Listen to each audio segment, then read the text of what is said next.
Je me suis basée un peu sur mon expérience personnelle. C'était au moment de la guerre, enfin, il y a toujours la guerre en Ukraine, mais quand il y avait plus de mobilisation euh, en France pour accueillir les réfugiés ukrainiens.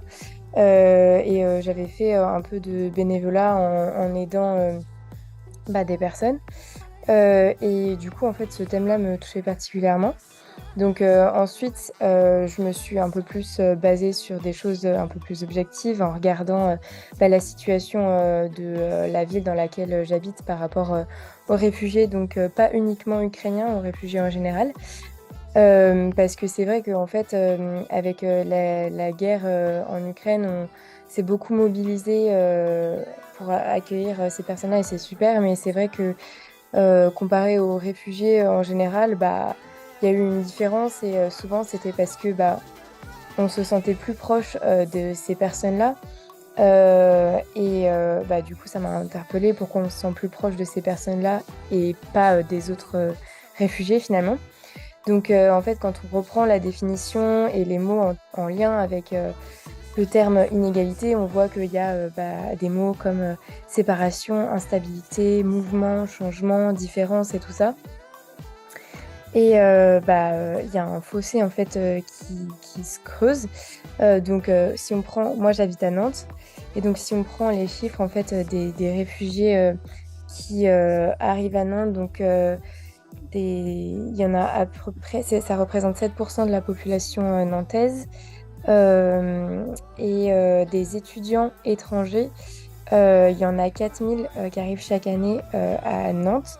Et il y a 265 mineurs isolés qui sont pris en charge seulement.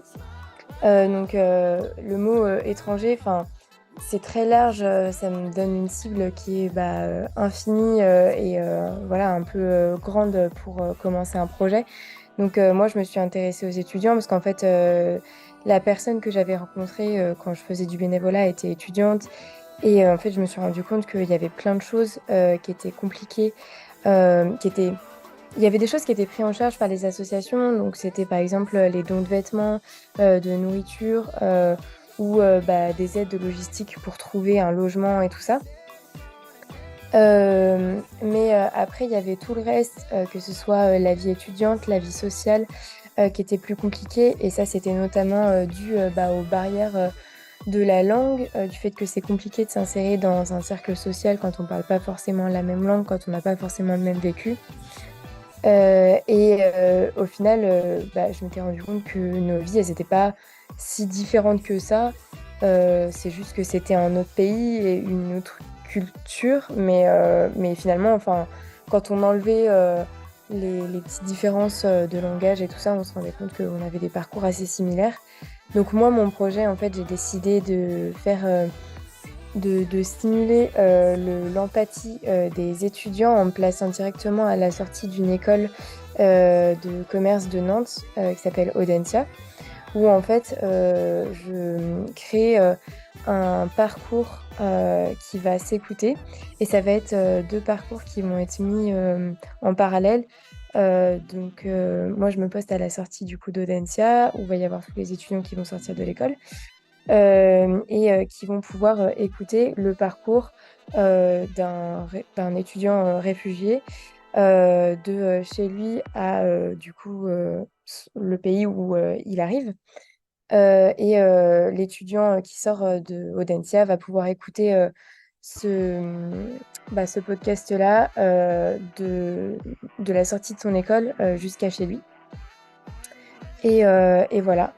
À la fin de cette écoute, l'application en fait lui propose, enfin lui explique d'abord que Nastia, qui est le nom du projet, n'est pas une personne qui existe réellement, qui est plus représentative des étudiants étrangers, voilà.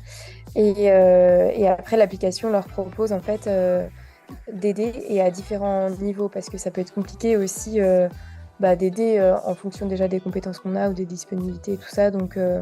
C'est important de proposer différents niveaux d'aide.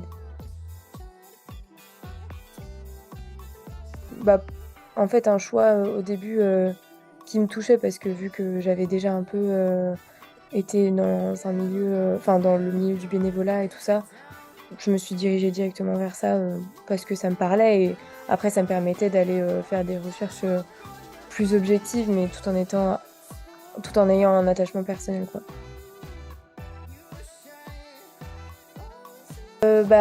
Du coup, pour ce projet, je pense que il nécessiterait encore un peu d'être retravaillé, enfin, ne serait-ce que de trouver de réels partenaires par rapport aux associations avec qui je pourrais travailler pour rendre le projet encore plus concret et peut-être avoir des informations ou des personnes avec qui je pourrais travailler ou être directement en contact.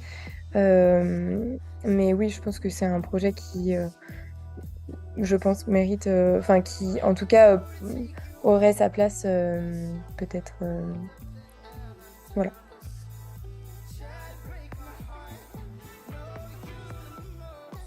Du coup, déjà, premièrement, je pense qu'avec l'éducation que j'ai reçue dans mon école, c'est important de faire des concours parce que déjà, ça permet d'essayer de se dépasser, de réfléchir à quelque chose aussi. Et j'avais le choix, en fait, je peux choisir ce que je veux comme concours, donc avoir la possibilité de réfléchir à quelque chose qui peut nous toucher personnellement, c'est chouette. Et en plus de savoir que c'est quelque chose qui est sollicité par d'autres personnes, c'est encore plus motivant. Donc,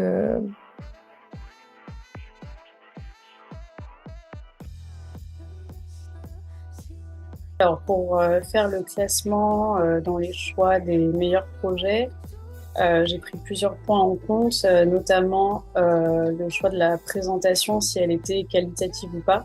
Pour moi, c'est très important que la présentation puisse être lisible et bien organisée pour suivre le cheminement de la pensée, de la réflexion du projet. J'ai aimé dans la présentation de Daphné qu'elle rappelle le brief et le sujet du concours. En plus, elle a bien précisé qu'elle est partie d'un constat clair avec la mention de chiffres clés et de sources précises. Donc ça, j'ai trouvé ça très intéressant. En plus, suite à ça, elle fait aussi une veille et des recherches de l'existant. Donc super utile pour pouvoir trouver ces pistes créatives. Donc finalement, elle est ressortie avec une idée plutôt innovante, avec l'utilisation de QR codes et de podcasts. Donc j'ai aimé aussi qu'elle puisse faire interagir le public dans ce projet et de le mettre un peu dans l'action avec cette idée de ah, il y a un sac près d'un abribus, donc là il va s'interroger, pouvoir voir le QR code et le flasher, donc ça je trouvais ça intéressant. Ensuite, ce que j'ai aimé dans son projet aussi, c'est qu'elle fait appel à la sensibilité des lecteurs. Elle raconte qu'elle est partie de son vécu et de son expérience avec ses, elle disait qu'elle avait pu échanger avec une migrante justement qui s'appelle Nastia, qui est le nom du projet. Donc elle a même allé au-delà, elle a imaginé le logo qui a bien été pensé et en plus elle propose déjà une ébauche de la création. Donc tout ça m'a plu dans le projet de Daphné.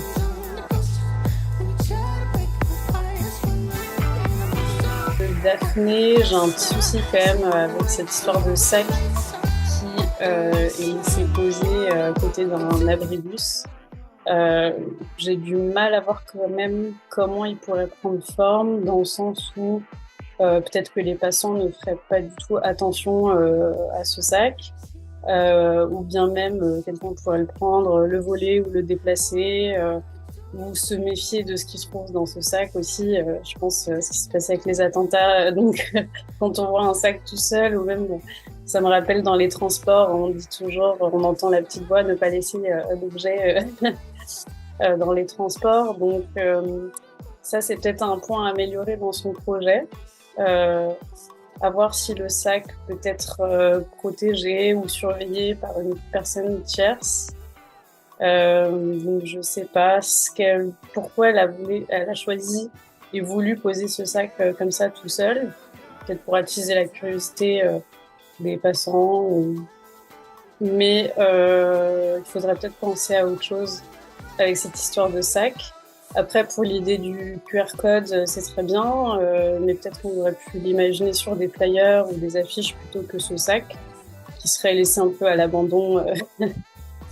Et puis, l'idée du podcast aussi, c'est très bien, c'est dans l'air du temps. Donc, tout le reste était OK, mais ce point du sac, ça reste un problème, je pense, pour la faisabilité du projet.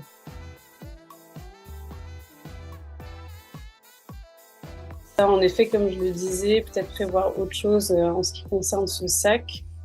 Comme je le mentionnais, peut-être prévoir quelqu'un pour le surveiller, mais du coup, ça empêche un peu ce côté curiosité pris sur le fait du sac. Donc sinon, peut-être prévoir plusieurs sacs type tote bag à distribuer à la sortie des écoles, parce que son idée, c'était de rester proche des écoles et des étudiants.